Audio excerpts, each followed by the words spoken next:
The Expert Series is brought to you by Draw It Paint, a dry erase paint company that allows you to create the exact space you want. Our products are designed for performance, engineered for durability, and manufactured for quality. Draw It Paint's 3 formulas will allow you to reach every possibility. Behold your best work.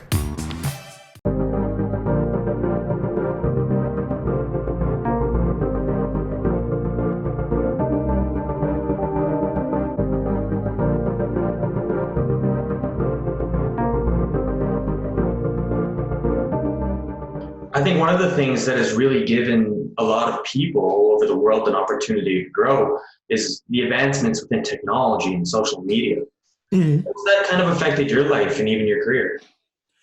I would say it really affected my life because, when the whole thing called the internet first came out, you pretty much didn't know what it was. And I was really the first generation to actually have it. So I got to actually play around with a lot of technology, whether it was MySpace, well, actually way before MySpace, like the college clubs, the Black Planets. You get to learn how to actually who you can actually communicate with, because now you're not just communicating with somebody down the street or on the other side of town. You're now dealing with people from Japan. You're now talking to people from Germany. I think I had my actual first website when I was about 18 years old. And you get to communicate with so many people, but you also learn things like SEO accidentally. You learn the keywords accidentally, and, you learn how just to market yourself.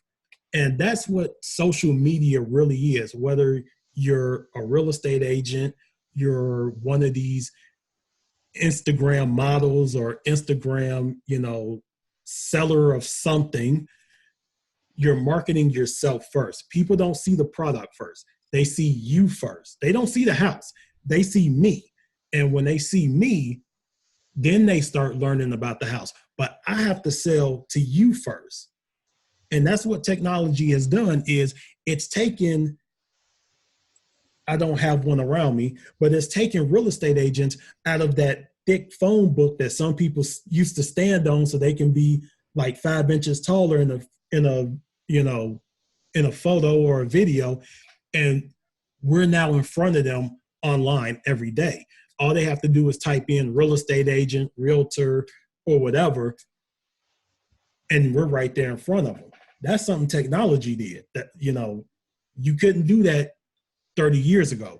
You can do it in 2019, and people see this next year, 2020.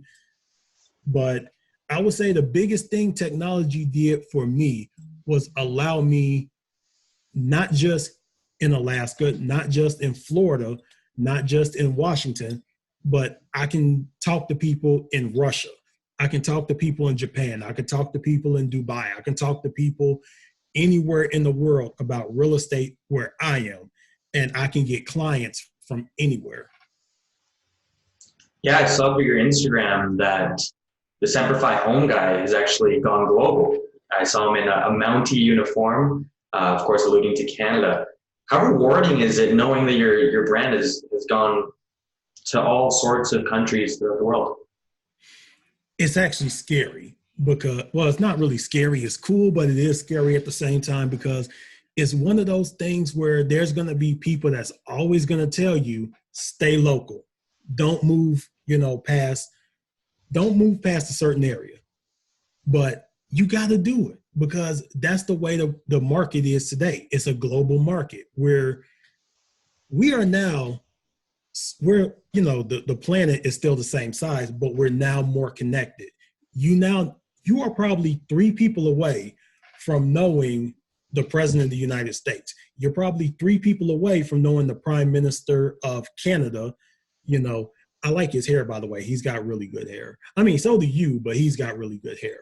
But Thank you, Brandan. But the thing about expanding is you don't want to expand too fast, but you don't want to expand too slowly. You don't want your competition getting somewhere before you get there. Because if they get there first, that's their market. You're playing catch up. If you get there first, you got the advantage. You got home court advantage. Always take, it's like in basketball, take advantage of home court. Do you think that fear of kind of falling behind will always creep up, at the back of your mind? I would say yes, because I would say actually it could be a good thing or it could be a bad thing, because if you're playing from behind, you can actually see what your competition did right or didn't do right, and you can take advantage of that, because simply put, there's going to be things they did wrong. There's going to be things that they completely blundered or botched, and now you can take that knowledge and you can use it to your advantage, because now you know what didn't work for them. Like Target. Target came to Canada, it didn't work for them. So maybe the next store, maybe Fred Meyer, maybe JC. Well, I don't know if you guys have a JC Penney or not. They can come in and say, hey, let's start with 10 stores and expand, instead of coming in with 300 stores and then closing them in 5 years. So I would say that you should be a little bit afraid, but you shouldn't be a lot afraid of being behind the 8 ball. Now, with your brand, obviously your love for your hobbies such as wrestling, football, basketball, and even your landscaping, how do you balance all this? Delicately. No, honestly, it's not really hard to balance. It's more or less just making sure everything, all your ducks in a row in one place before you start attempting to do this.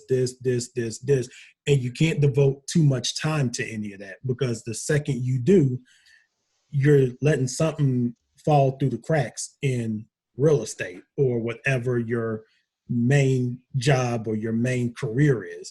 So before you do the wrestling and landscaping and the cars and all that, make sure you got everything in real estate squared away. Make sure everyone knows where you're at. Make sure everyone knows where they stand. And then you can go off and don't try to do it all at once. Maybe on Monday I'll go out and water the lawn or, weed the lawn. Tuesday, I'll get my workout in as far as wrestling and hand-to-hand combat. Wednesday, I'll do something with cars. Thursday, God knows what, But always make sure, your main thing is taken care of first. Now, the theory is that humans can't actually or efficiently multitask, and that we actually have to focus on that one thing to do it right. Is this kind of the message you're trying to speak with us? No, never. Humans are resilient. We're resilient, we're learned, but we are also creatures of habit.